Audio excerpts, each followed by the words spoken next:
We're just going to start the meeting just to kind of hear a little bit what might be happening in different communities as a quick update. If you want to introduce yourself and tell us something new and good about what's happening in the community. So Carolyn, I see you right in the middle of my screen. Why don't you tell us about what's happening in Summit with Latinx DLM? Okay, well, I can highlight two things. We've had, several meetings already, and I'm happy to see, many on the call. The two things are that we are launching a collaboration with Pieces for People. We have meetings scheduled for Friday.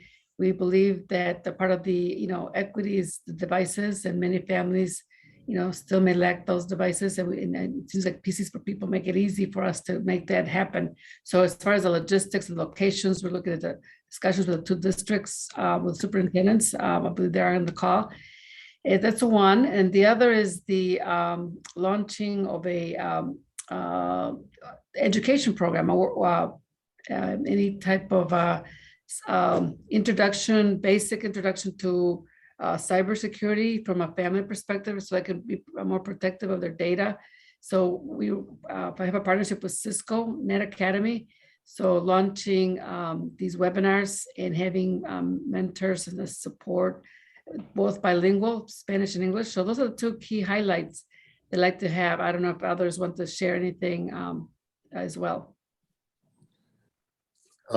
Meeting with Ms. Crozier and also with Griselda. We here at Argo High School, we're looking to promote those programs at our community nights. We have an alumni night coming up January 14th.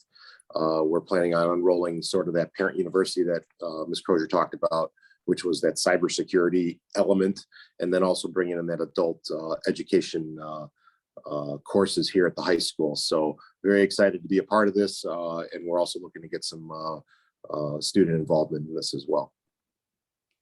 Great, thank you so much. And Rose, let's hear from community builders. So for community builders, we've been talking to stakeholders as well as our residents. We have formed a steering committee, and the alderman was going to join us last time. Unfortunately, we didn't meet, but we have a solid team for the steering committee that will be joining us and meeting with us regularly, monthly. Great, thank you. And for folks that don't know, Community Builders is actually a residential neighborhood housing developer in Chicago area. So great to have that type of community with us. I also forgot one more thing.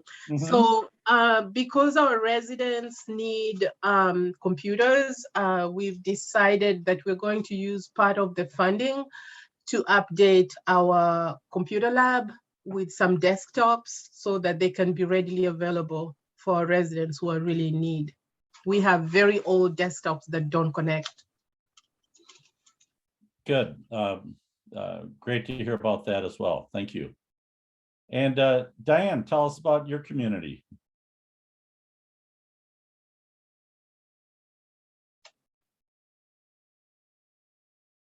Diane Hendricks.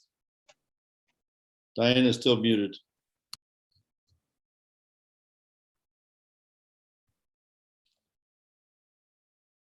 Well, Pat, why don't you chime in? Well, we've had several meetings here in Carrollton, and we've included a broad group from across the county. I think probably the most significant issue is that we are all in agreement that the effort going forward will be inclusive of the entire county, all of Greene County. So we think that moving forward with just Carrollton or any one of the individual communities would not be sufficient to serve the area and to serve the school districts. So we've had good support and engagement from across the county. We've got some meetings we've set up where we're going to be engaging with the other communities. And then the Greene County Economic Development Group has stepped up to help us as we're providing funding out of both the grant that we received, the Connect Illinois grant, as well as other funding we would need to do a study for this community and the broader county. Good, thanks for sharing that. David, want to talk about McHenry County? See if I can get this to work. So, hi. So, Mchenry County, we've met a couple times already, and we've pretty much put our steering committee, I think, but we're having a little bit of attendance issues actually, and precipitation from the communities. So, but we have a core group, I think, that's really keen on making sure everything comes together. So we're going to see what the next couple of months, and also we have a meeting today. And I'm hoping today's meeting with our situational assessment actually will bring a lot more people together, and so I'm looking forward to that. So Good. Thank you. I hope I was gentle but firm in my little note to your team. So as we try and spur attendance and participation, and just a side note here, I think that after almost 2 years now of Zoom fatigue, COVID fatigue is really settling in on folks, and I think it's extraordinary that we have our groups going in our communities and people are taking on this work, but recognizing the struggle with people's energy levels and so on. So I don't think you're alone in that, David, and we just have to play, I think, special care as leaders to those members of the team to, it's not nearly enough sometimes to send out, and I do it myself, guilty as charged, send out an email and think that that's going to be an effective communication device. So maybe we'll have to build more fun into our events as well. So I'll work on that. It used to be able to bring treats, right? You know, Christmas cookies and donuts and things like that. And that's always sadly lacking in our Zoom meetings. So thanks. Thomas, welcome from Waukegan. Hey, good morning, everyone. Looking for an update from us? Yeah, and so your community is a little different than the other 7 in terms of how we're going to interact. Do you want to share a little bit about that?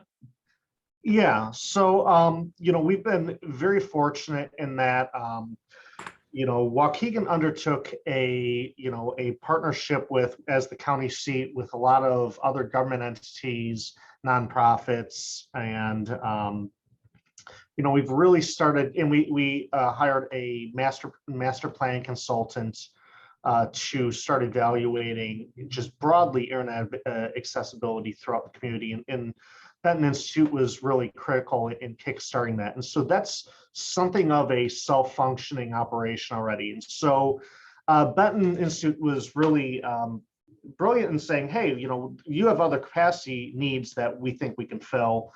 And I think where we're honing in on, and we've honed in on, is economic development and really workforce development. So, in addition to sort of those weekly meetings, we've now started to engage in our business community, and from folks like our Lake County Workforce Development Center, Lake County Partners, to work with our largest employers in the not only the city but in the county, with the school district, which is I think one of the top 3 largest school districts in the state, and they have a large technical assistance.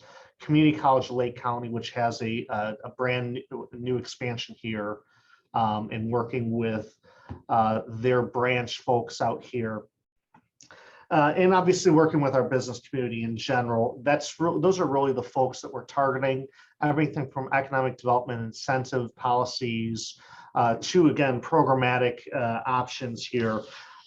We're really happy with the opportunity that Benton Institute had identified as sort of an additional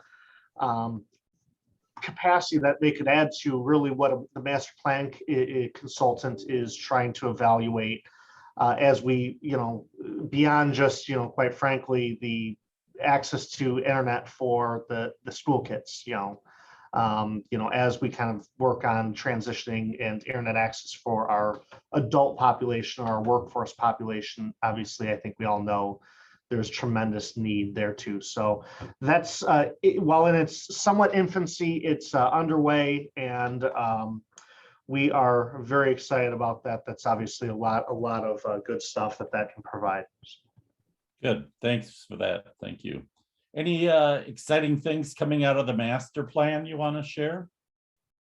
Yeah, so one of the big things that we're discussing right now is whether or not there's some value, and it's really an interesting dynamic of what E-rate funding is offering for with the school district.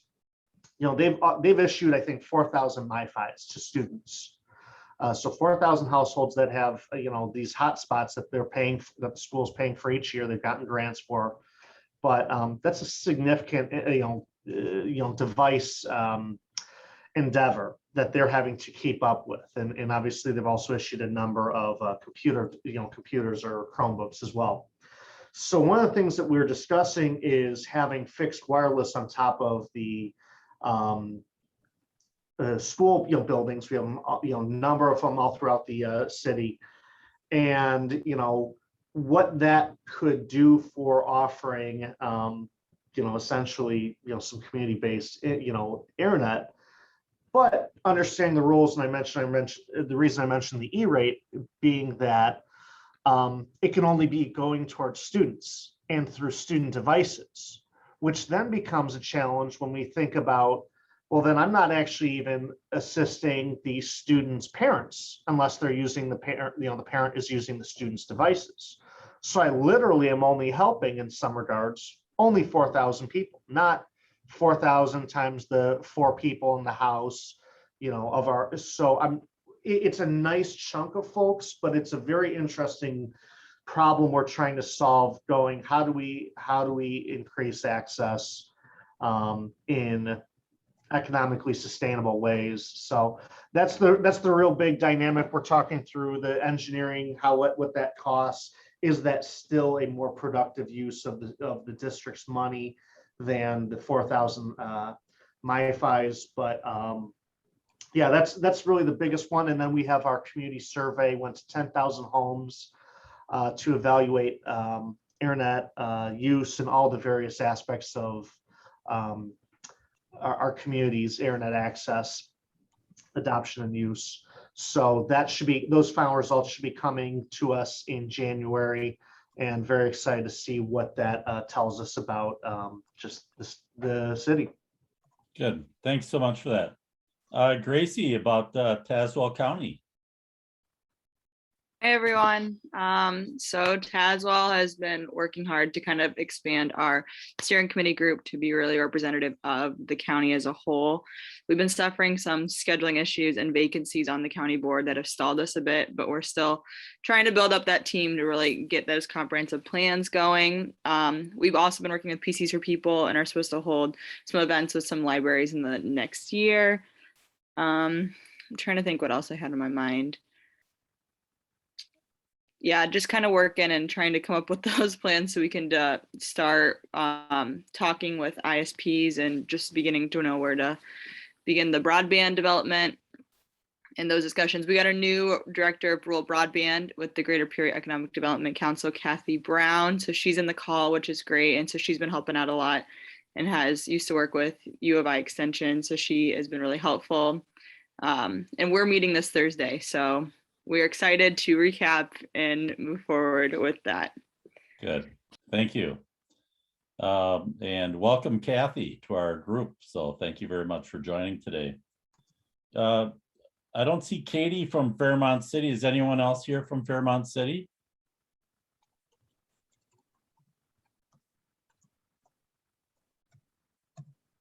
And I don't see David from North Chicago. Is anyone else here from North Chicago?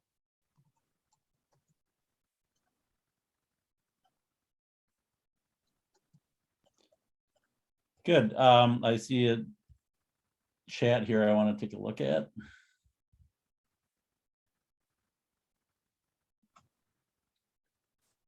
Yeah, good. I think we're good to go. And we'll just move on. The world belongs to those who show up always. So that really appreciate people's participation here today. we've got three kind of things on our agenda that we want to talk about, and two of through me and one with Robbie. But I just want to go very quickly through the ICC program outline again. I know we have some new folks here in the call, and encouragement as we. I know that some communities are struggling, and so I want to make sure that as you recruit folks and let people know what they're in for, that there's strong shared knowledge here about what it is we're in for. So I'm going to share my screen and go through this pretty quickly, but I just wanted to take another shot and think that we can, folks can, this might help them as they think about recruiting folks to their own teams. So get that up.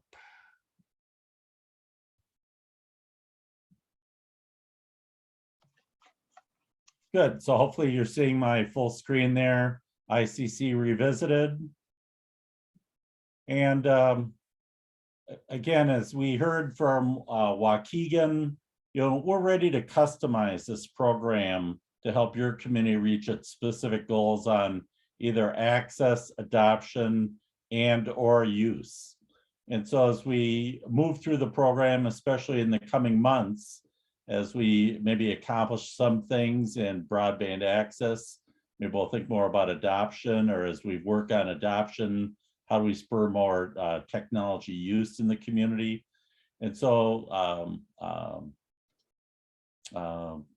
just think about this program as something that's really designed for your benefit and not something that we need to stick to our specific ideas. If you have other ideas that would be more helpful for your community about what the Office of Broadband or Benton Institute can do for you, to let us know. And that we have this variety of learning. Thanks for joining today in one of our cohort meetings. You can see that these meetings are really scheduled every month. They're on the right-hand side, either the cohort meetings or the topic meetings. And we'll talk again in detail about adoption next in January. But otherwise, really thinking about the putting this date on your calendar for every month as we go. Kind of here we are now in December, learning as we go. It's exciting to have people doing projects with PCs for People. I really recommend that as a step. That's a kind of an easy win for communities to start to implementing projects. I think we'll be getting some community surveys in the hopper as we go through January and February. And then really, this as a 9-month program, it's amazing how fast we go. Springtime will come and we'll be thinking about what have we accomplished and what is our next steps as we go forward. So thinking about moving through this program and wrapping up primarily in June, but if it slides into July, that's okay as well. This is really the key task for your teams, is what do you hope to accomplish for your community? And as we now are getting into the third meeting for some of the communities, we prepare these situational assessment documents that really captures some of the data and the community input that you've been sharing with us. But this, without this discussion and without this consensus on your team about what you hope to accomplish, it's really hard for us to provide great assistance. And so we want to make sure we're getting full input from your community about what the important elements are, and then looking at really the best practices of communities around especially around the country, around Illinois, and then helping to launch those kind of initiatives in your own community. So here's these expectations, and hopefully we're delivering what we promised. And then on your side, this steering team committee, the participation, really important that you do as best you can. Again, in this, I think, a kind of a very difficult environment. Certainly the holidays now is a time grabber for folks and people doing their end of the year activities with work and so on, trying to check off those things they committed to do during 2021. but the more we can bring people to the table, the more results we're going to have. Again, around this digital equity stool, is broadband available and adequate? Are people subscribing and able to use broadband? And then how are organizations really using broadband to have full digital equity in your community? Looking at broadband access and all of its pieces there, not just with the speeds, but the affordability, the reliability, mobility, increasingly important. The adoption, making sure that people have devices, connectivity, and know how to make use of technology. And then use, recognizing how local broad organizations are using technology to really improve their own competitiveness and the quality of their services. And so this applies to local governments, to local businesses, nonprofits. How can we really help those communities step up and make better use of technology? All can be a part of this. With Waukegan, we're really looking at that economic development focus, which is about how local organizations employ people, sell product, train workers, all those different uses of technology within the community, specifically for economic development. So it's really important, again, have your teams in place, biting off what you can really chew in terms of what you want to try and accomplish. It's one thing to say have kind of a global goals and I would say highfalutin kind of plans, but most important is to begin to do things to get you down that pathway. Not to spend too much time planning and visioning, but really to start to see what you can accomplish with, if you have a lot of resources available, you know, that can make it easy, can also make it hard. If you don't have many resources, the same thing. It can be easy to call in a group like PCs for People and get them to come to your community and distribute devices. Having a much more complicated strategy to distribute devices, that could be more complicated. And so just the idea that just to start to do things, to make things happen, that can attract people to your team. If you say, oh, what do? We sit around and we talk, that's not very attractive to folks. If you say, hey, we're distributing computers, we're setting up Wi-Fi access points, we're starting to really make progress, that's a lot more attractive for bringing folks to the table.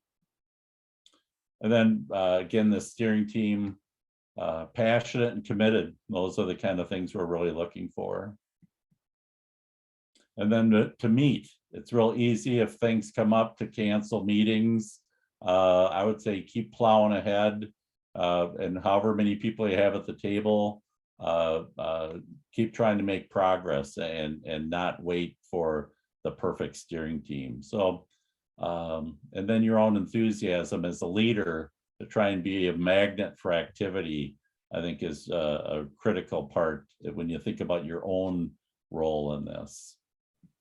So that's it on this presentation. I just really wanted to touch base again, remind people about what they signed up for, and think about how to move forward in whatever way they can at the community level. Any questions or comments on that as we think about the program? I just wanted to say that now that we got feedback for our survey, we're going to administer it within the next 2 weeks. So we should have results. Good, good.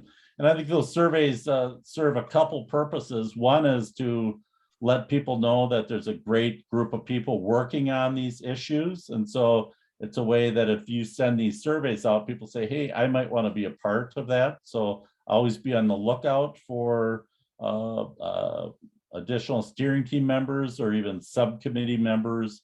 And you can see some of that enthusiasm by the comments they put in the survey responses. And so I think that's a powerful tool for informing your community. And it's also a powerful way then with the results to inform your leadership about the situation that you have and the needs that you have, and getting the stories from those survey respondents and sharing those out to the other community leadership, whatever sector they're in the community, I think is another great use of those community surveys. So as you gather that information, think about the ways to share that information and make good use of it. Much more powerful than X% say this. I think those individual stories and participation. So with that, thanks for that, Rose, on that little update. Any other reaction? Any other discussion just on the steering team challenges? Because I think if somebody has had a great way, I think Caroline and Latin X DLN has got a real active team. Carolyn, what's your secret?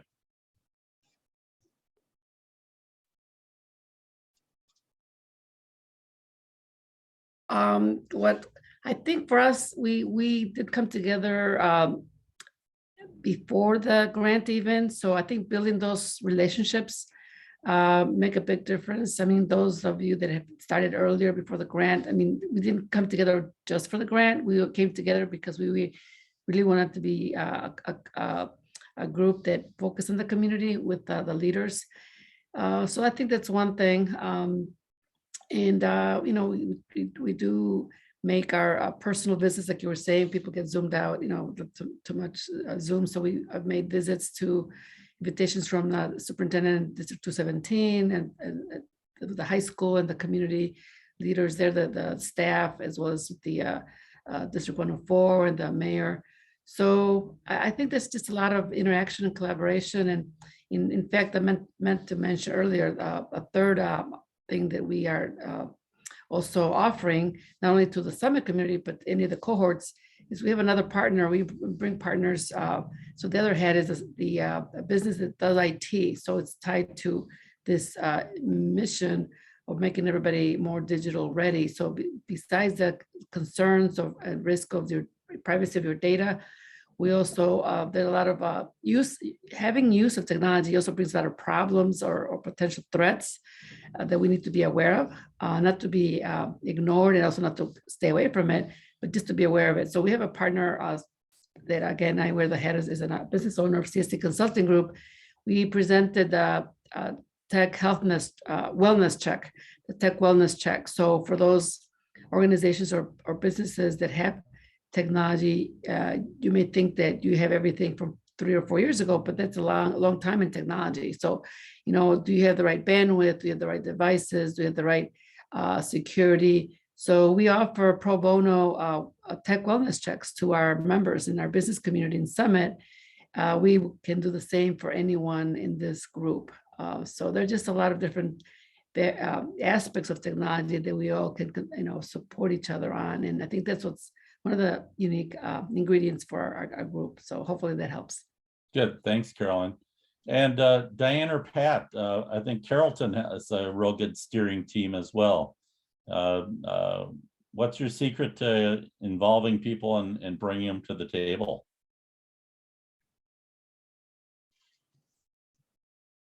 Well, Diane must still be on mute, I guess. This is Pat. We've been fortunate, I think, first of all, to get a group that has some expertise in this space.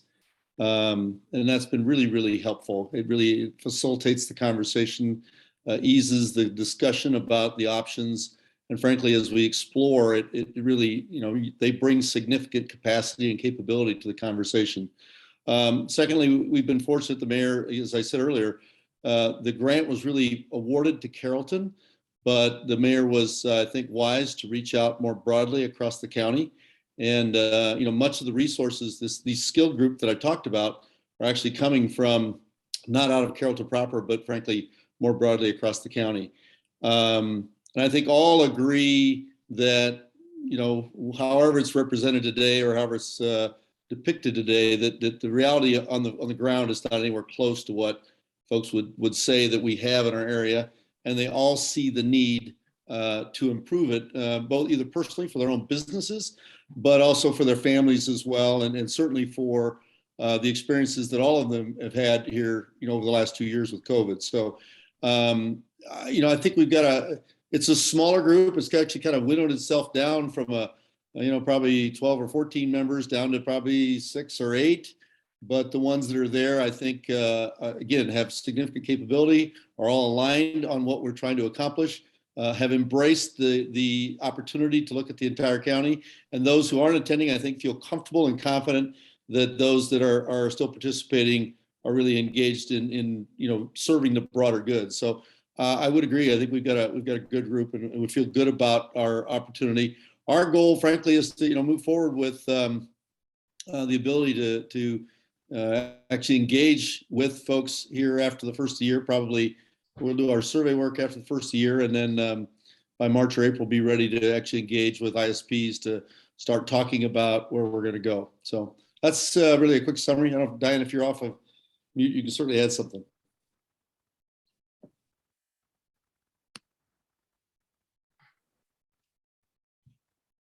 She may be off fighting some other community fire. She may be, yes. Good. So, well, good. I appreciate that feedback, and we all know that there's folks in your community that when they're on teams and working on them, they can really attract the people. So make sure you have the right folks. I think Pat's group where they said we had 12 and now we have fewer than that, but you can always reach out to those other people as specific things need to be done, reaching out into the schools or different kind of organizations, having those people kind of as a action group to do specific things can really be an efficient strategy too. So yeah, we fully intend to use those groups as a resource. I would say on the flip side of that, as we've reached out to some of the other communities across the county, it's been a little disappointing, frankly, to see the engagement that people want to have. And so we're working to educate and engage those people and help them both understand the current reality and help them see the opportunity. In our first cohort in Community Flanagan, they had tried to reach out in their county as well and just did kind of hit a brick wall a little bit.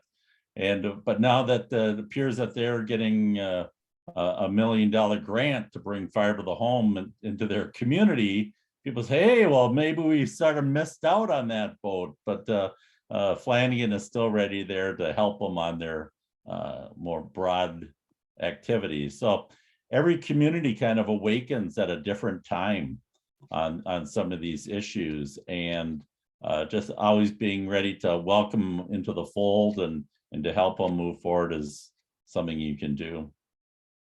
Well, great. Yeah, I mean, I'd say that one of the approaches is that regardless of their response, I think we're all committed to serving their needs. And I think, as you point out, as they see opportunity, they're more likely to engage. I mean, to a large extent, rural America and some of the other more disadvantaged areas have kind of given up, right? And so, we need to show them that there truly is opportunity and then make that a reality for them. So we expect them to engage. We don't criticize. We're just there for them, and we're going to continue to look out for their needs. Good. We like that attitude. In the first cohort, as we started to think about evaluating the program, as we were moving through that, we thought, well, how are we going to do this? And so I created kind of a checklist of, we're trying to decide what activities had communities really engaged in. And that checklist, we looked and saw, asked people, did you do community surveys, or did you interview broadband providers, or distribute devices, or any number of, I think we ended up with about 50 different things on our list for our checklist. We said, well, man, maybe we should have thought of that checklist at the beginning, and as a kind of a guide or a pathway for communities that want to improve their broadband standing and their usage and adoption kind of score. So rather than turn that into keep the checklist, we said, well, let's give this up in advance and help communities with more of a pathways document. And we made some progress on that in our last cohort.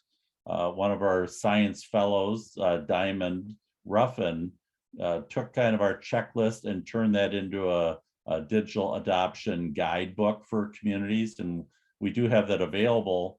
And then most recently, Robbie Macbeth from Benton has been taking that checklist and trying to make it into a document, a living document that is valuable for communities. And we're really launching that today. And so it's kind of an exciting thing. As always, it's always going to be improved. It's always, maybe we'll make it look fancier as we go, but we think it's going to be real helpful to the communities. And Robbie's going to take us through kind of a little tour of that pathways document and share it with you. So go ahead, Robbie. Bill, I have to say, unbelievable transition and segue there into the pathways document. Well, very well done. So thank you, everybody. Can everybody see the PowerPoint in front of me? Yes. We could, oh, there we go. Yes. Okay, thank you. Okay, so yeah, as Bill mentioned, working on a more solidified curriculum with easier steps to follow has been a big goal with round 2 here. So I'm going to kind of walk through the state of the pathways right now, give an overview, and then open it up at the end for a little bit of a discussion because we do want it to be collaborative, and I think it benefits a lot by having the input of people on this call and in this ICC round 2, offering the feedback and advice. So just a quick word on the shape of it is a reminder that this program, I think, has 2 main characteristics. One being everything is generally in service to the idea of digital equity. And I think just approaching your unique community's connectivity divides with an approach towards digital equity puts you way far ahead of what a lot of other communities across the country are doing, including just how policymakers and lawmakers and other people even think about the issue of the digital divide. I think you're already starting, with almost kind of a closed mindset if you're only looking at it through, say, a digital divide about access or whether or not a census block is served or questions like that. So with the experience that the Benton Institute has and just a lot of the more research coming out for different policymakers, there does seem to be a very big, strong push towards digital equity. So I put the definition up there, but really, I'm not sure if people have kind of seen those charts or those graphs that show the difference between equality and equity. And traditionally, equality is often has been a policy goal in years past. So, does everybody have the ability to subscribe or something like that? And all of that generally falls under kind of a material thing, and it doesn't take into account structural, historical inequalities, systemic racism, and other things that keep particular populations left out of opportunity in the digital age. So just approaching it more holistically about how can we get everybody the skills, the devices, the inclusion necessary, to move our communities forward, ideally in a better future, in a more connected future, in a more happier, optimistic future for everybody with much more opportunity. So I'm sure you've seen this before, but I think it's worth noting the Benton Institute and the Illinois Office of Broadband, we like to call this the Digital Equity Stool, composed of access, adoption, and use. And so access being more about the infrastructure sides of things, the actual technological connections, things like fiber. Adoption being, are people using broadband and actually taking a look at what are the barriers in our communities. And as our research has shown, it's usually cost. So adoption is very much about how do we make these tools accessible and affordable for people in our community. And then use is more thinking holistically about really harnessing the effects and the powerful kind of network effects of broadband to make communities, smarter communities, maybe more energy efficient. Where that area encompasses telehealth, smart governance, these sorts of like overarching things in which open up new opportunities for a town as a whole, if people can have the skills and technologies to ultimately take advantage of it. So as Bill alluded to, this is a living document. It's a work in progress. So while a PDF will be sent out shortly into the chat, it's ultimately going to be updated as we kind of see what works, see what doesn't work, see what resources are most effective. But it will end up in a final guidebook with your help and assistance and review. And there are just so many resources out there as I've been working on this. There are a lot of resources that touch on one or two or three different legs of the stool. So we want to kind of give you the cream of the crop and not kind of overwhelm you with things out there. So that'll be another thing where things will be added and potentially subtracted just to try to get the most beneficial document that we can for everybody there.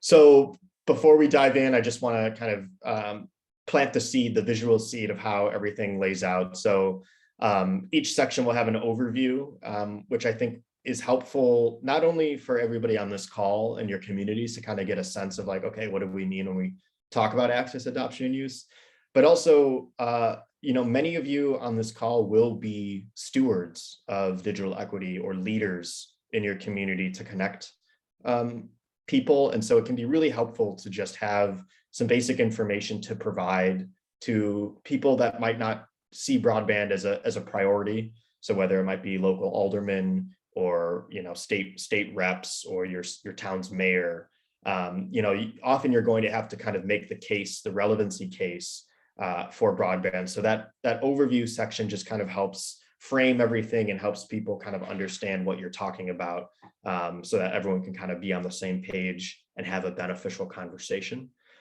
The next is the actual pathways, which will include best practices, things that communities from round one have achieved and would recommend, ending with what we're calling pathway victories, which is what Bill talked about earlier, which is the activity checklist, which are what are some actual things that we've done that you can do.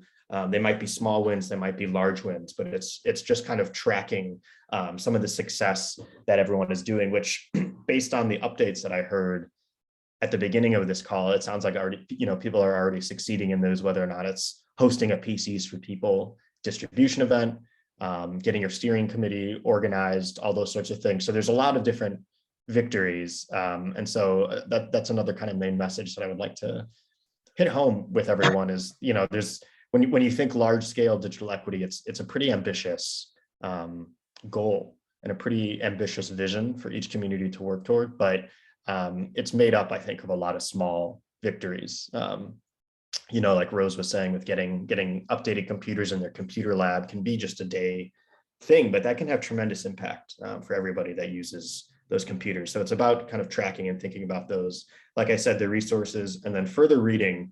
A lot of times that's going to be Benton publications. You might think of it kind of as a broadband 201 course of just kind of, okay, now that I've got, familiar with what we're doing, what are some actually in-depth policy papers, for example, about different connectivity options. So as we were working on this document, this pathways document, and revising things, we had kind of different steps for each pathway for access, adoption, and use. And we kind of realized, each one sort of follows a similar path. So why don't we kind of formalize that and kind of have different off-ramps or different offshoots for each path. So some pathways might be heavy on one of these steps and lighter on the other, but the idea is whichever kind of pathway, 1, 2, and or 3, or all of them together that your community sort of embarks on, it'll probably follow a relatively similar path. So the first one, which many communities have already achieved and many are working on, is establishing steering committees. For larger communities, in round one, for example, we worked with Metro East, which is the largest population center outside of Chicago. It's east of St. Louis. And they ended up having multiple steering committees to address each individual path of access, adoption, and use, because they're dealing with like 70,000 or 700,000, population in 7 different counties. So each pathway is going to be, that's a main focus of this program, is just getting your steering committee organized with key stakeholders and the right people. Because if we've learned any main lesson, I think it's having the right people is essential, because someone can say, yep, sign off on that really quickly, give you information in one sentence or one answer. We had summit meetings with communities where they had been working on an issue for months, but then just by two people communicating to one another, you can have the problem solved quickly. So we like to always put an emphasis on that as a starting pathway. The second is gathering information, which a lot of communities, it sounds like you're already doing. That can be broadband speed tests, that can be use surveys, that can be tracking, like, okay, what is the telehealth situation with our hospitals right now? And so that kind of also helps with that kind of first step as well, which is, do we have the key people on board to do what we need to do and address the needs that we have? And are we getting an accurate picture of what divides exist in our community? The third is really the meat and potatoes, I would say, of what you'll be doing throughout this program. It is months long. And so after you kind of get the initial groundwork and you get a snapshot, it really becomes, okay, what do we agree upon here as our vision going forward about what we can actually accomplish with our communities?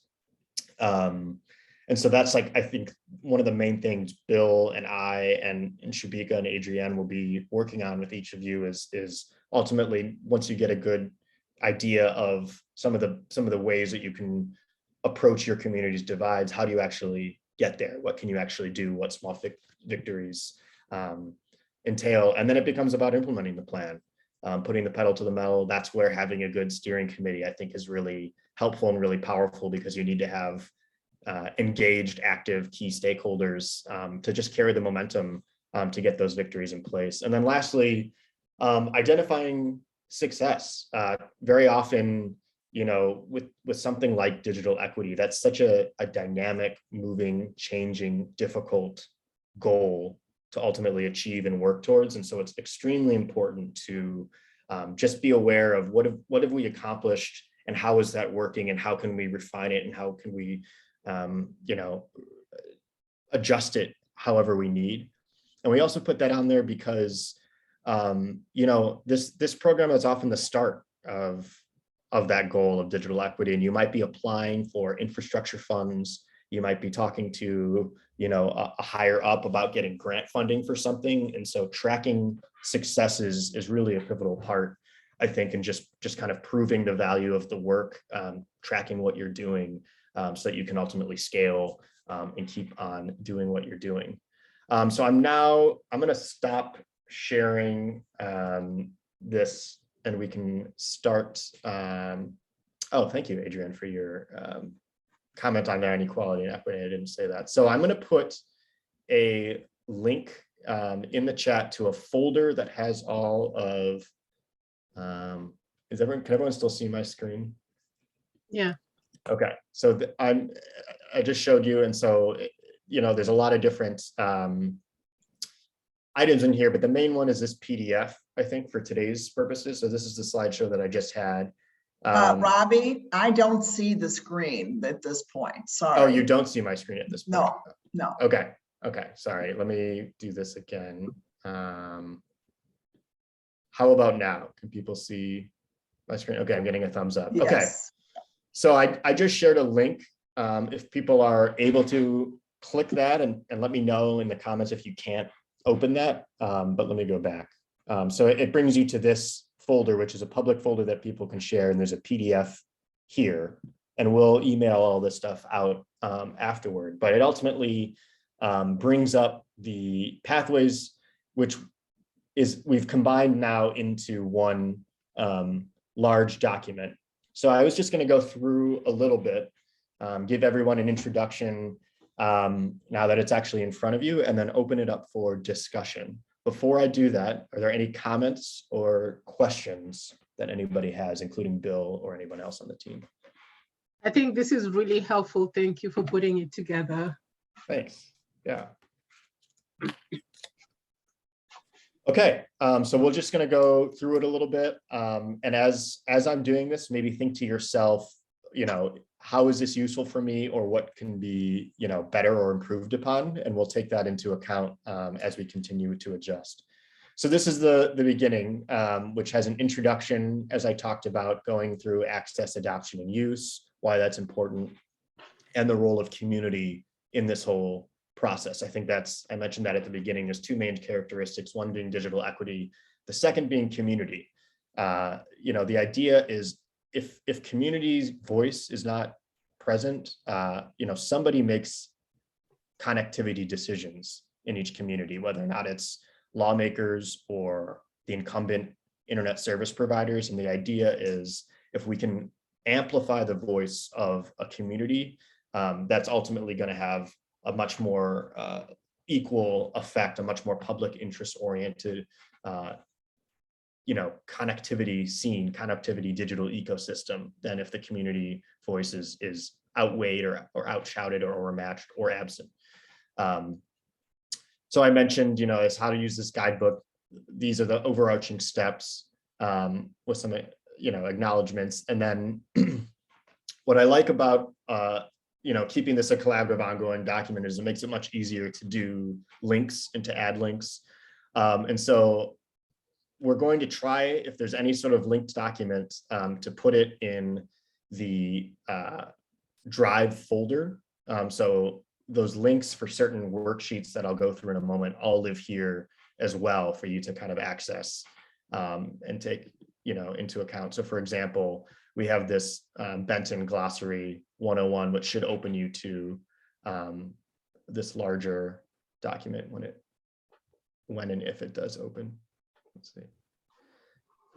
Which is ultimately a glossary of terms that the Benton Institute works to put together, to just kind of go through a little bit more if you're looking for those sorts of things. So just keep that in mind as well as you're working, and those documents can live there. Hold on. Now, okay. Everyone can still see my screen, okay? It's a little bit confusing with dual monitors and the Zoom menu. Okay, so on page 3 here is when the access pathways start. So each kind of the main sections will start with some key questions and key subtopics, just again, to kind of orient everybody to make sure you're speaking the same language and kind of frame the issue at least a little bit with an overview about everything. And then finally it gets into the actual access pathway. So I mentioned those overarching steps, those will generally stay the same. But then underneath we'll have some best practices. So, for example, as you're looking to get your steering team together, you have things like having a local broadband champion.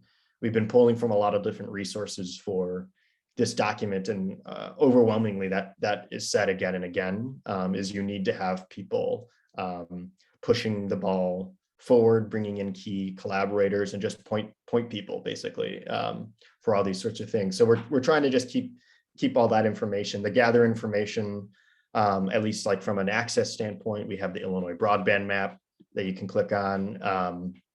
Bill has put together a lot of different documents with his years of expertise through Minnesota and now with the Illinois Connected Communities. So we have broadband provider questions here, agendas for meetings, community broadband surveys through Illinois. So, all of these things, like, let us know if they're working for you, because we'll probably be using this guidebook in your actual steering committee meetings in the months ahead. And then after kind of these best practices, we have this access pathway victories. So this was a modified version from the checklist that we worked on through round 1, which didn't actually materialize until the end. So we're glad to be able to kind of put it now, in the middle of round 2 here. So you can actually start seeing like, okay, what are the end targets and some of these victories that many communities in round 1 were able to achieve. And we're hoping that a lot of communities here can also. That follows with resources, just kind of, practical things from other websites that we found. So Next Century Cities is a prime partner, I know, for the Benton Institute. And so they have things like a guide to hiring a broadband manager. The Institute for Local Self-Reliance has basically an explainer, if you need something for local policymakers that might see the internet as something like just Facebook or something, they kind of give an instruction there of like, no, it's more than Facebook. It's essential infrastructure, next century cities with community engagement. And then we have this further reading. You'll see a lot of Benton Institute articles, but this becoming broadband ready, a toolkit for communities, is a very similar type initiative from Next Century Cities to the Pathways. It's a little bit denser and broader, and it's not divided under access, adoption, and use, but it can be a great tool that we've pulled from. So that's how each section will kind of go. You can see now, starting with page 8, we have adoption, giving an explanation, pathways, resources at the end. So this one's very much, we have, the broadband maps and the speed testing, which we'll also put in the access, but PCs for People is down here. NDIA has a low and free cost internet plan that tries to track nationwide the different discount programs that are currently existing. They have their digital navigator model, which I know is an initiative that Adrienne and Shubika have been working on with the Connecting Minorities Communities program with different Illinois universities. So if that's something that you're looking at, libraries, I know Diane and those folks that deal with libraries, that can be a really great thing to look at, which is working with librarians and other mentors to kind of develop classwork and kind of create a symbiotic relationship where you have trainers training trainers, and just kind of building that community of people taking classes and participating in digital inclusion efforts. So like I said, we're going to be continuing to add these. The use one, I think, is still ultimately one we're going to be shaping and working. We've readjusted it in a few ways because it can be a little confusing, and so we're trying to clarify. But the idea is we want to kind of provide off-ramps under these key subtopics, because a lot of communities will have a unique characteristic with one of these kind of large community or system-wide uses of broadband. So, if you're a rural community with a lot of farming, the Benton, we have agriculture down here that we're going to kind of continue to fill out, but the Benton Institute released a large publication, The Future of American Farming, that's all about different uses of broadband for precision agriculture, how farms might be able to use it. Similarly, if you're looking at education in your community, if that's a strong kind of community anchor institution, there are a lot of ways to be specifically targeting use. E-rate came up in this earlier conversation, so getting a little bit more granular with that. Similarly, there are communities we've worked with that are, kind of revolve around their hospital system. It might be a major employer, it might be a major functional use within a community, so that might be a name. And then we had mentioned economic and workforce development, I know with Waukegan as something. We worked with, I forget which, was it Brown County that was home to Dot Foods in round 1, and so that was a major initiative for them, because ultimately one of the reasons why they wanted to be a part of the program is because they have Dot Foods, a huge food distributor in their town, and they needed people during the pandemic to remotely work, and it created a huge kind of broadband need. And so that became a major focus for them, was how do we design, our networks and educate people and work with the Dot Foods company to ultimately create a more beneficial economic development aim for our Illinois Connected Communities program. And then same with smart governance, that might be something that you can get a lot of community buy-in if there is a transition, say to more electronic online services for, parking and any sort of city service that you might have. That can be a way to kind of bring people in. So the use one, I think, is a little bit challenging just from a pathways, because it's going to be a little bit more specific for each community, but we're going to try to at least have a general framework for everybody. Yeah, and that kind of wraps it up. I'm gonna stop sharing this and go back to the PowerPoint to kind of guide the discussion. So I have these questions to help, bring people into the conversation and start thinking about how this can benefit you. So obviously the first question, how can this guidebook be more helpful? Maybe thinking to yourself, do you anticipate using all 3 pathways?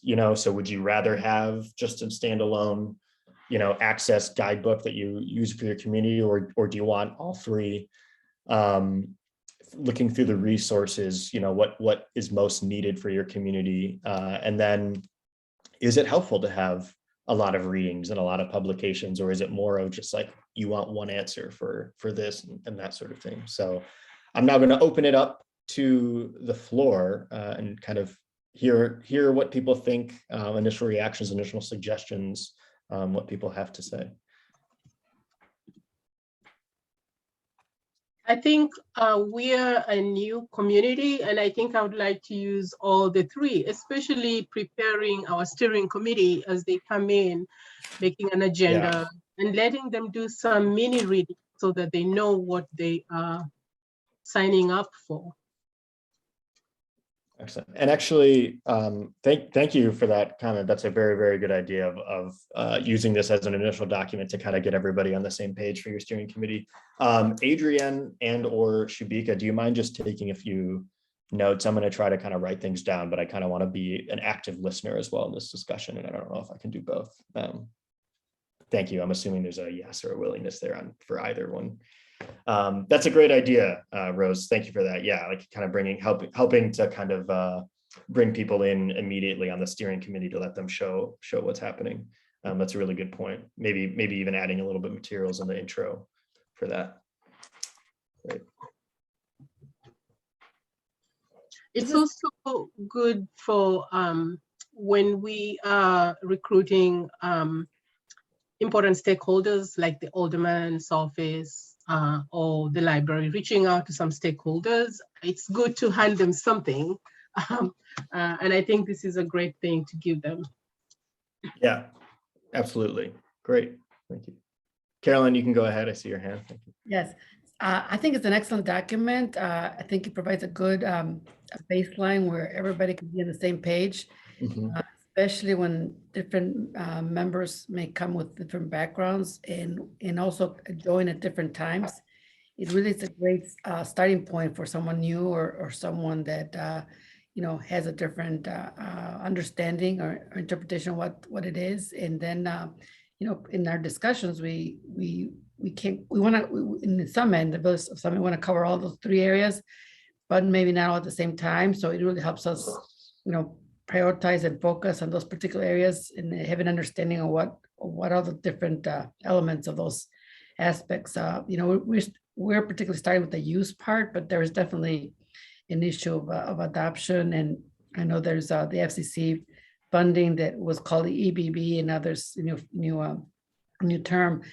We don't see that there's enough enrollment, so we're also looking at other grants and other opportunities with my LULAC hat to bring in also affordability. But certainly the use is a big part for us, and it really helps us have a discussion about what aspects of use. In our case, we're looking at building a tech workforce, for economic development and for many that have lost their jobs or are having thought of changing careers, or even for the students to grow more in the tech field. So that's what we're bringing in Cisco and Google and others like that. I think it's an excellent document. Thanks. Yeah. And I also just want to say for people like this, it really is kind of a starting point for a lot of different things, because really under almost each best practice, that's kind of where Bill's expertise and help comes in, because he can say like, okay, you're looking for, a cybersecurity thing and going off there. We're not going to list necessarily different advices or even something as specific as EBB with affordability, but it's just the idea of just kind of knowing, charting the course, and then we can kind of help assist along the way. I think that's the big goal. Yeah. Other comments, other pieces of feedback that people have? I would just wanted to say that I like the additional reading aspect as well. I think I like the document overall and just all the three different pillars of broadband, but I like the additional reading resources because I think that gives like a good mind frame as like all our communities are different, but we're all tackling the same issues. So I really enjoyed that addition to the document. Okay, good to know, because I feel like that's in some ways Benton's specialty is just kind of keeping track of like really the best resources for people. Yeah. Would it be helpful to classify those readings as kind of, target the ones that are kind of quick and lots of white space on the page and maybe some diagrams and pictures as, more entry level overview, as opposed to the heavy policy kind of things that, I hate to have people click on something and holy moly, it, is written kind of at, at a master's degree level. And you're thinking about community leaders that come from a range of backgrounds, need something different. And so that'd be my suggestion, Robbie, as we look at those and kind of say, here's some that are kind of fun and easy and informative, but also easier to digest as opposed to the more wonky ones. So, because if I click two of them and I think, well, this is either too hard or too easy, then I'm going to say, well, I think it just encourage people to click where they might find it. Yeah, maybe having like beginning or advanced or something. I don't know if we want to use those terms, but just labeling those and some of those, like the Benton stuff around public-private partnerships is pretty, unless you're really focused on doing something like that. I think it's too dense. For it's people kind of like the looking. peppers on the menu, at the Chinese restaurant, how many peppers you want to, that's right. Spice level. Spicy, yeah. Bill, along those lines, I also as I was reading it, it could be a good starting point for workshops or webinars to those new members, and just reading it may be fine for some, but if there were visuals added to it, like in segments, like 15-minute segments, so we can take this content, but then have visuals like you have in some of your presentations. That would be really helpful. Okay. And I thought you were just going to volunteer to have it translated into Spanish. That's why when I saw your hand there, I thought that was going to be part of the deal. Well, that's definitely an idea. I mean, I do think that we should consider that. So that we're open to it. In Illinois, as many other states, I mean, such a large number of people who might be most comfortable in Spanish, helping, and certainly we want them to be part of the leadership and just as well prepared as anyone else. So that would be yeah, when we talk about equity, we're talking about, people from different languages. I mean, we the Spanish skill set, but there are other communities with other languages. So yeah, we definitely look at that. Yeah.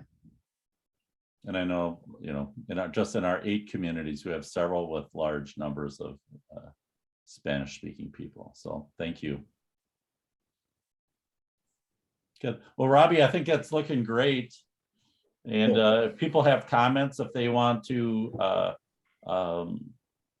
send Robbie comments or questions, or if we missed the boat on something, this is a shared effort of our team. But it's really folks who are in your communities that are going to hopefully make use of it and see where the gaps are or need clarifying. We're very open to that. As the beauty of these documents is they can be easily updated. It's not like you print 1,000 copies and have them in boxes someplace. So then find out you have a big typo on page 1. Right? So good.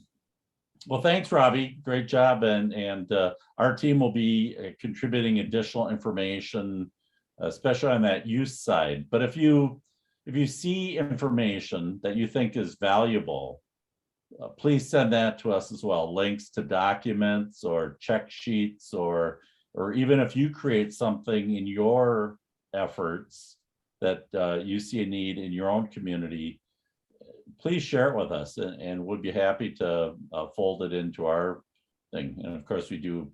Benton is very good on the giving people credit and everything. So that's no plagiarizing at the Benton Institute. So good. Well, thanks everyone. Thanks you, Robbie.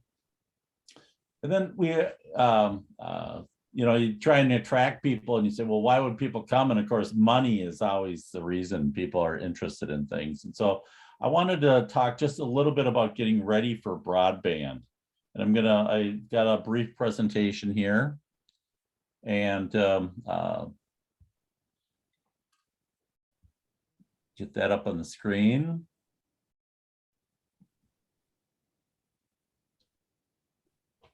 You know, we've got an awful lot of activity happening, and being ready for it is super important. And here in Minnesota, the state government had a bunch of federal funds that it was looking for something to do, and they said, well, let's spend it on broadband. But it was interesting because it was, even though our Office of Broadband is in the Department of Economic Development, similar to the Department of Commerce in Illinois, the money was coming through a different group, not the broadband office. It was coming from the Small Cities Development Grant Program using federal funds. And I was working with two communities that, because they were ready, they were able to submit applications within a 30-day window. The application was open. And to me, that was so essentially gratifying. That the direct work the community had done led to their preparation, that led between the two communities to over $8 million of broadband funding in these rural communities. So being ready, I just have to really emphasize that, and connected communities is a big part of that getting ready. And hopefully we can help you to achieve that kind of status. You know, I came up with this little, I guess I'm big on food these days, but you know, alphabet soup. Already we see these the affordable connectivity program now replacing the broadband benefit program. We see the different acronyms and the different programs, and being ready to sort that out is really important for communities. And if you wait for somebody else to do it for you, you can be waiting a long time. And so I just want to talk about how to be ready is important. And then we'll talk about the 2 or 3 specific programs that are kind of in session right now. I can't emphasize this enough, is keep your eyes open for the opportunity and to be networking with key people, whether that's the Office of Broadband, or, you know, who's really good at this is if you think about your congressional staff. The people who work directly for your Congress members are always kind of on top. Most of the Congress members have staff that are devoted to issue areas. And maybe we can identify this for our Congress members in Illinois, but which congressmen have staff that are devoted to broadband as an issue area? That could be a really good resource for us to create. And so we'll get working on that here in the next day or so, as that idea just kind of came to me. And so, but the other groups that are super strong are these city and county state associations. They have staff that are really looking at these programs on a regular basis. And, you know, it's like any other thing, unless you're working on something full time, you're just not going to be able to keep up in many of these issue areas. And so again, participating with those associations is important. I've listed 4 key blogs and websites that I encourage anyone who's interested in broadband to look at. And of course, Benton Institute is at the top of that list. A great daily digest of everything broadband across the country, but especially on federal policy. And so it's easy to subscribe to those. And you can go to just on the Benton website is a sign up for that. There's a daily blog by a guy named Doug Dawson, who is frankly the smartest broadband consultant I know, who I really think is got a great focus and has an unbelievable skill set. Very conversational in his blog. And so if you just Google Pots and Pans by CCG, you'll find that. Pots is plain old telephone service, and Pans is pretty amazing new stuff. And so it's a nice acronyms he uses there. Really good information on different kinds of issues around broadband and technology. The Blandon Foundation, who's another client of mine in Minnesota, has a great blog. It's very Minnesota centric, but also harvests a lot of other information. I think between Benton and this final one, this Keller and Heckman. Keller and Heckman is a law firm, and so they also have a lot of great information about broadband policy and so on. That these are the four organizations that I follow on a daily basis, and that provides me more than enough information to be dangerous to all of you, but it's in terms of giving information out. But they're kind of a nice variety of both policy, program information, and so on. I encourage you to look at those. And then to be ready for opportunity, using your intelligent or your Illinois Connected Communities program as a starting point for what is it you want to accomplish. Do you want to focus on access, infrastructure, or do you want to focus on broadband adoption, the affordability, the local inclusion kind of efforts, or on that? And so if you're ready, it narrows down the kind of programs and agencies that you need to follow to be ready for those opportunities, because most of these don't come necessarily with broadband at the top of them. They might be about workforce training or innovation or many other kind of labels that you need to think, okay, how does this apply to the work we're doing? How can we bend that program to our needs, our community needs? And so thinking about that, being ready, again, setting your own priorities. I think having relationships with your prospective broadband partners, so when these grant programs come up, you're not just casting about trying to find your best partner. You're already talking to those partners and saying, well, you know, if there's money for this area, northwest part of our community, you know, what would it take to build in that area? What would you need as incentive? So you can understand, again, the partner needs, and then really basing that on that detailed understanding of your community. And I can't overestimate the ability of maps and data to set you in the right direction. So understanding your maps and what's served and unserved or underserved. And Shabika has done a great job of showing you how those maps work. But if you need coaching on that, Shabika would be happy to sit with either you or somebody on your team or a county GIS person to go through those maps to show how those really can be powerful tools. Knowing your own demographics. The programs I mentioned earlier, where these Minnesota communities got the $8 million, very focused on low income areas. And so it wasn't just unserved areas, as low income areas. And so having that demographic information, again, that's something that can be mapped in conjunction with your broadband maps. And you can really point out exactly which areas qualify for these programs. And so building expertise on that mapping with data is important. The surveys and speed tests, to have those in hands is certainly important. So you can document your own needs, your own broadband speeds in the community, having testimonials from people that in the broadband surveys. I think the most important question in a broadband survey now is just saying, tell us your broadband story, because then people can share those snippets of information that are very powerful in a grant application, in the storytelling that's really central to a great grant applications. And then having that community coalition in place where you can get letters of support that people can come and say, I can play a part in this grant application by bringing this level of training or service or a location. Those are really important. And that can be add up to a lot of in-kind contribution to a grant application. You might consider a broadband feasibility study, such as what Waukegan is doing right now. That really documents the technology alternatives, different costs of different approaches.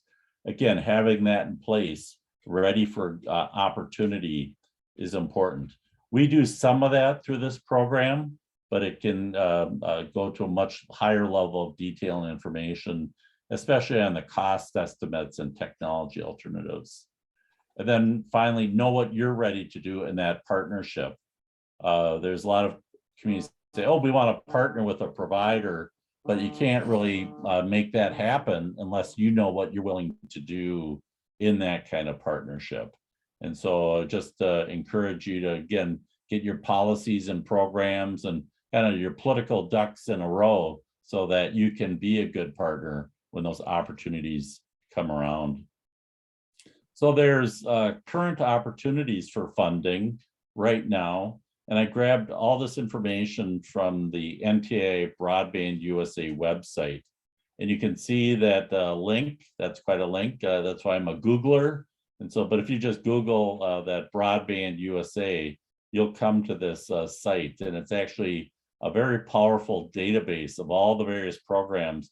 And it really adds gusto to my talk about that all the dollars are not in the broadband program.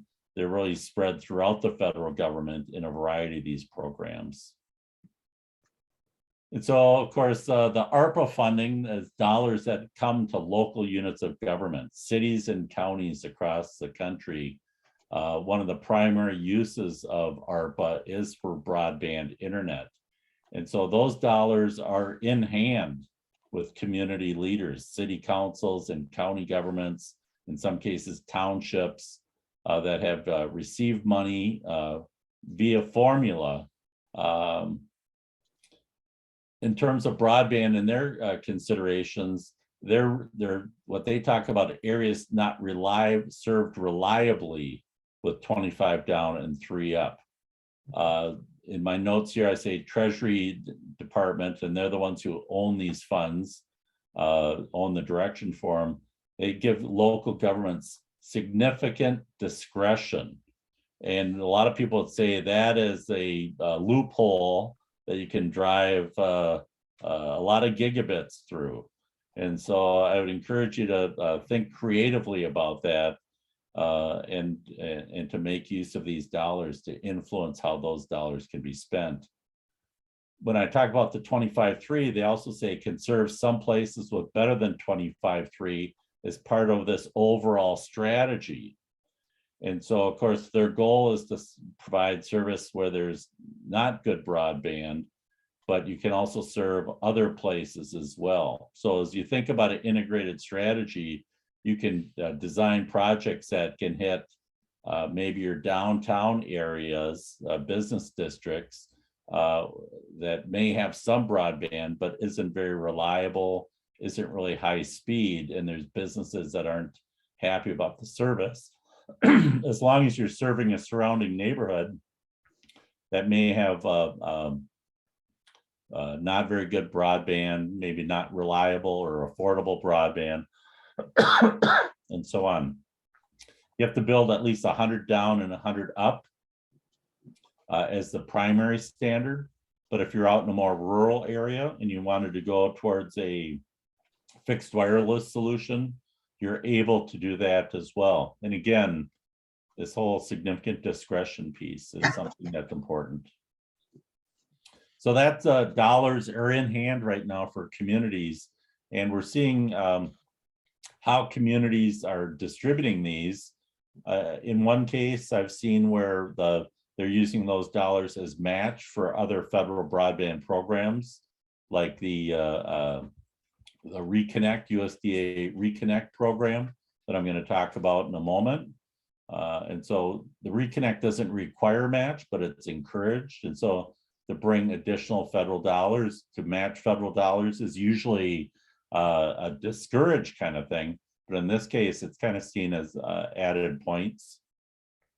Some communities are issuing RFPs to broadband providers to say, hey, we've got $1 million in our hands. What could you do with that to help serve our community? And just establishing the scoring procedure to judge between providers. And some of those factors I've seen are the number of homes served, the quality of service, again, the speeds, and then the cost per home. And so that's always a balancing point. You want as many homes served as possible, but you also want high quality service, fiber to the home, if that's possible. And so that's a balancing act that your community has to decide, you know, if we build this, do we want to build as many homes as we can? Or are we more concerned that whatever we build, we want it to be future-proof? And those are local policy choices.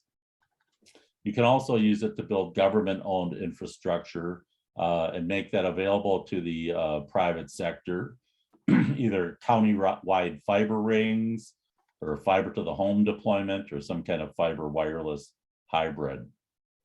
So all those things are possible under the ARPA dollars.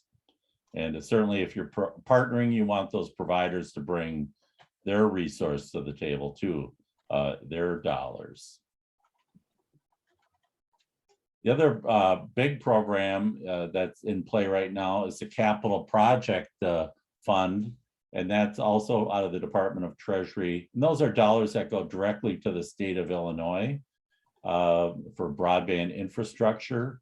States are required to kind of state their intent, kind of have an initial application in by the just next week, it looks like, and create a spending plan by September of 22. So states that have plans already are certainly better in play to make those plans happen. That's for last mile networks. Fiber networks are clearly the priority with at least 100 down and 100 up. They're able to give grants to cities or counties or nonprofits or cooperatives, private sector providers. And so that's always a it's going to be wide open as to how the state decide to spend their money. And you can read more there on these links, and these we'll be emailing access to these PowerPoints after the show today. And so that's another big one that at this point local communities are kind of waiting for the state to decide how to spend these dollars and so on. So that's something that's on every state's platter right now to be prepared. And then here's the Rural eConnect program, which is also known as the Reconnect. It's in the Department of Agriculture. And you say, why is broadband in agriculture? Over the years, the rural electric and rural telephone networks have really been subsidized through the U.S. Department of Agriculture. And so they continue to play a very strong role in this program. You can see it's over $1 billion that they are going to award. The grant application closes the February 22nd of 22. So that doesn't happen very often in terms of dates. Target geography, areas with less than 100 by 20. Where 90% of the homes have less than that service. So that's a pretty, usually a lot of times they say 25.3. If people have 25.3, that's good enough, but we've seen a real shift here towards these higher speeds required. And in this program, eligibility. So most rural areas, if they just have DSL service, they are eligible. They're most fixed wireless service. And so there's a lot of places are eligible for these dollars. And so this is a program that it's usually in partnership, a public-private partnership with their applications, but it can be a government agency applying, it can be a nonprofit or a cooperative or internet service providers. And so this is a real opportunity now. Still have really 2 months to apply. And so USDA is famous for paperwork and due diligence in their application processes. But it's they are well used to making these. Ideally, if you can find someone who's already using them for financing, most likely a rural either telephone or electric cooperative, they're the ones who are going to be most familiar with USDA, and USDA will be most comfortable with them. And you can see it's pure grants, pure loans, or you can do a grant loan combo.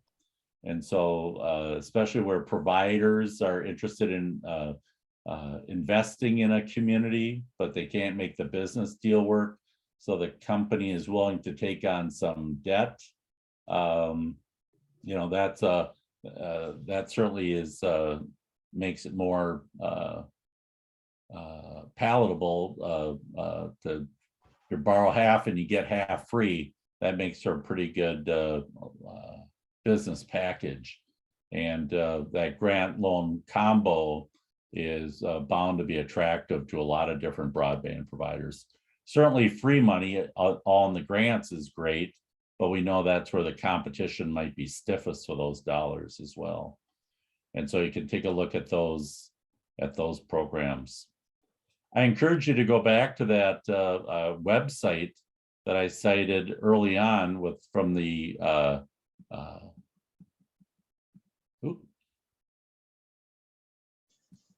this one, and bookmark that and use that and think about, when we think about schools, or we think about hospitals, or think about other your economic development community, as they see opportunities for these broadband grants. And let's say we want to bring fiber optics to a business technology innovation center, you know, that grant program can use those dollars to fund some middle mile technology, or even last mile technology, but that goes past other places and brings access to downtown districts or industrial parks and so on.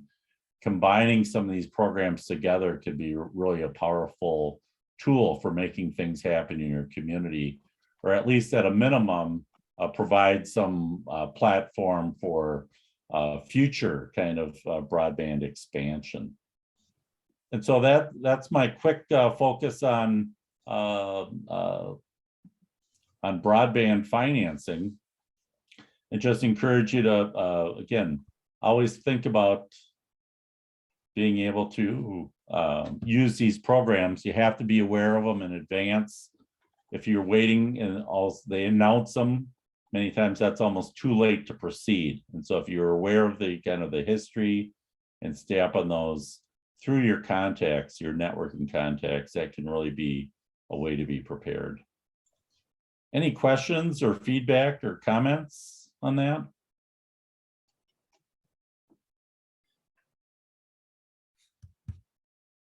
Any experts on obtaining grants in our crowd, that they have any other advice for community folks?